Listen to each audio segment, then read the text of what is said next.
Rasulullah bertanya, siapa wanita yang paling bagus? Wanita yang paling bagus. Wanita yang paling bagus tuh kayak apa? Kalau bahasa kita wanita yang paling cantik tuh kayak gimana sih?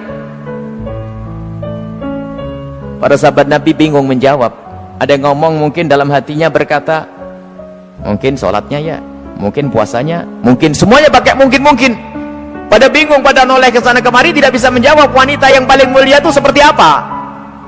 Sayyidina Ali juga tidak bisa menjawab. Semuanya pulang ke rumah masing-masing. Sampai di rumah Sayyidat Fatimah Zahra, seperti kebiasaannya wanita solehah, kalau suaminya datang yang ditanya adalah dapat ilmu apa, bukan dapat duit berapa. Sayyidat Fatimah Zahra bertanya, wahai suamiku, apa yang kau dapat dari ayahanda?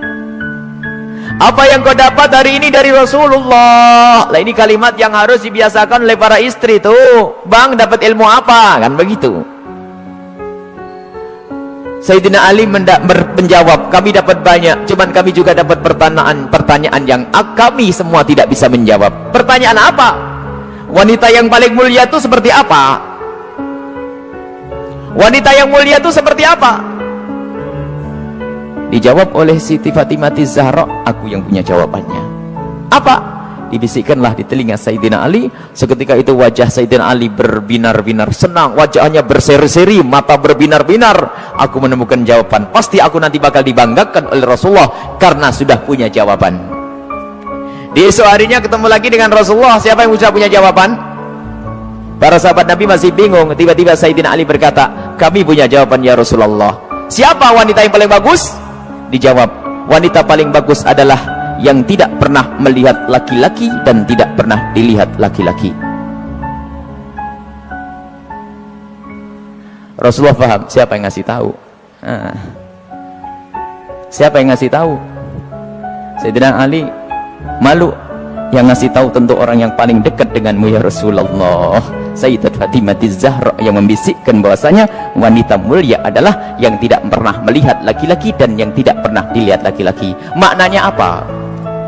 Bukan tidak melihat seperti ini, maknanya apa? Kalau dilihat laki-laki nggak senang, dan kalau ada laki-laki tidak penasaran siapa itu, oh hidungnya, oh bukan itu rendah. Dan wanita mulia adalah di saat dilihat laki-laki itu merasa tidak nyaman, bukan malah goyang pinggulnya yang dientahkannya. Ini wanita-wanita rendah, malu kalau dilihat. Kalau merasa ada laki-laki memperhatikan, merasa risih, itu iman di dalam hatinya, itu kemuliaan, itu wanita mulia. Itu maksudnya, bukan lalu menutup, tak boleh dilihat, aku harus di kamar saja. Bukan, keluar dengan cara yang wajar, dengan mahram, dengan kelombongan wanita, dan danannya tidak pamer, yang sederhana. Akan tapi lihat, di saat diperhatikan laki-laki merasa risih hatinya. Kalau semua yang ada di tempat ini merasa seperti itu, itulah pecinta Sayyidat Fatimah yang sesungguhnya. Sekarang rusak zaman, wanita keluar semuanya pengen pamer apa yang ia miliki. Sudah begitu ngaku, aku pengikut Rasulullah, aku sering hadir marhabanan maulid Nabi, ribuan manusia yang datang, aku insya Allah dapat syafaatnya Rasulullah. Tapi nggak nyambung dengan Sayyidat Fatimah Zahra.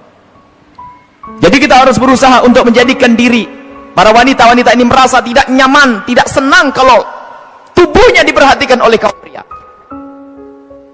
Ini iman, itu kemuliaan. Jadi tidak nyaman, dan itu ada sifat-sifat semacam ini.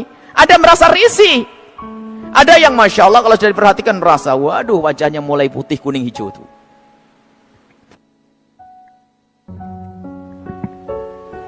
Ada kalau sudah diperhatikan laki-laki berubah semuanya, mulai cara berjalannya, mulai cara ininya masya Allah, sampai cara ngomongnya di model-model. Pasti itu wanita yang tidak pernah kenal Sayyidat Fatimah Zahra. Dan ini maksudnya tidak melihat dan tidak dilihat itu adalah menjauhkan dari hatinya rasa senang pamer dan dananya. Sampai suara pun dijaga, suara dijaga. Sayyidat Fatimah Zahra suara dijaga, dan rasa malunya sangat tinggi. Sayyidat Fatimah Zahra sangat malu, pemalu beliau itu. Pernah suatu ketika berada di teras rumah, bukan di teras karena rumah jangan dianggap kayak rumah kita, sebab rumah Rasulullah dengan Sayyidat Fatimah Zahra kalau digambarkan, kalau Masjid Nabawi ini segede ini dulu tuh, Masjid Nabawi kurang lebihnya seperti ini, seperti Masjid Taqwa ini sebelum dikembangkan. Jadi rumah Rasulullah itu Rumah Sayyidat Fatimah Zahra ada 5x5 di situ. Seberangnya ada rumahnya Sayyidi Aisyah, di belakangnya ada rumahnya Sayyidah Saudah. Kemudian nanti istri Rasulullah yang lainnya ada di jajar begitu. Jangan dianggap rumahnya di kampung sana, di kota sini, bukan. Jadi rumahnya hanya kecil-kecil begitu.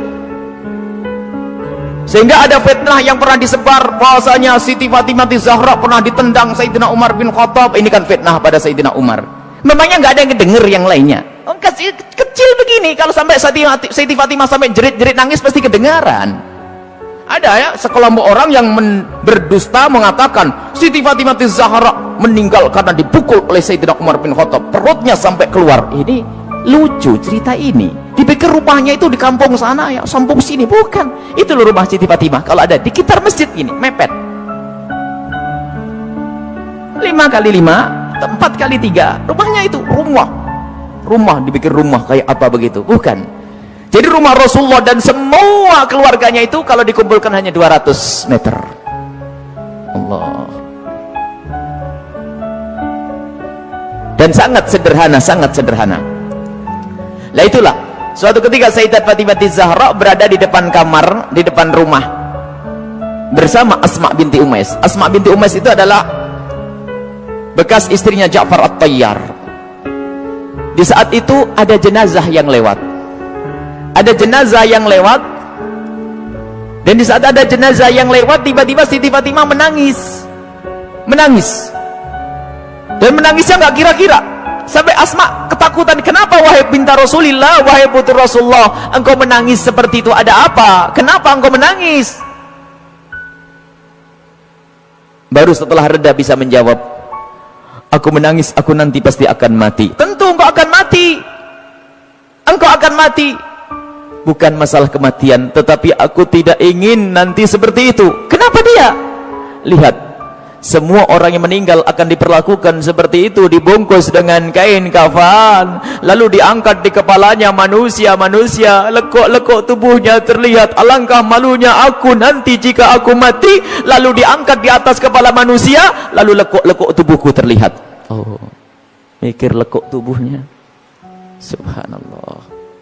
Setelah mati itu yang digambarkan, bukan waktu hidup. Ini ngaku pecinta Fatimah Zahra, ngaku pecinta Sayyidat Fatimah Zahra, tidak pernah merasa risih lekuk tubuhnya dilihat orang.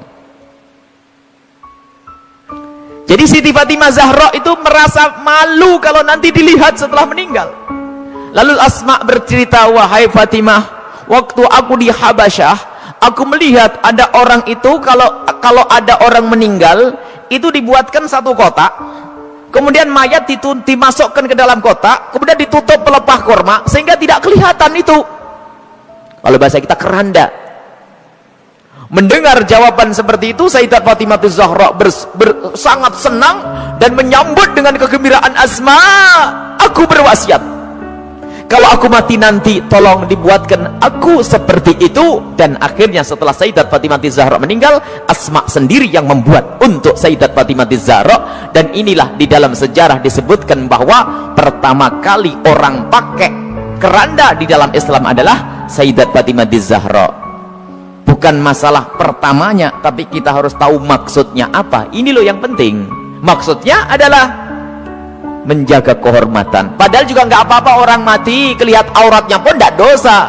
Orang meninggal tidak ditanya lagi oleh Allah, akan tapi rasa malunya Sayyidat Fatimah Zahra sampai menghantarkan beliau untuk berwasiat kalau meninggal nanti agar dibuatkan yang demikian ini. Dan termasuk wasiat yang lainnya apa? Agar dikubur di malam hari.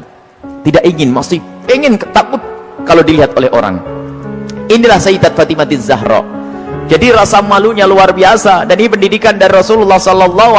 Memang kita harus banyak mencontoh beliau. Rasa malu ini mahal. Kalau sudah malu ini dicabut dari seseorang, maka semuanya akan dilakukan dari keharaman. Rasa malu ini kemuliaan, malu yang sesungguhnya, malu kepada Allah, malu kita melakukan kemaksiatan, dan malunya seorang wanita itu adalah kemuliaan. Siti Fatimah adalah suri toladannya.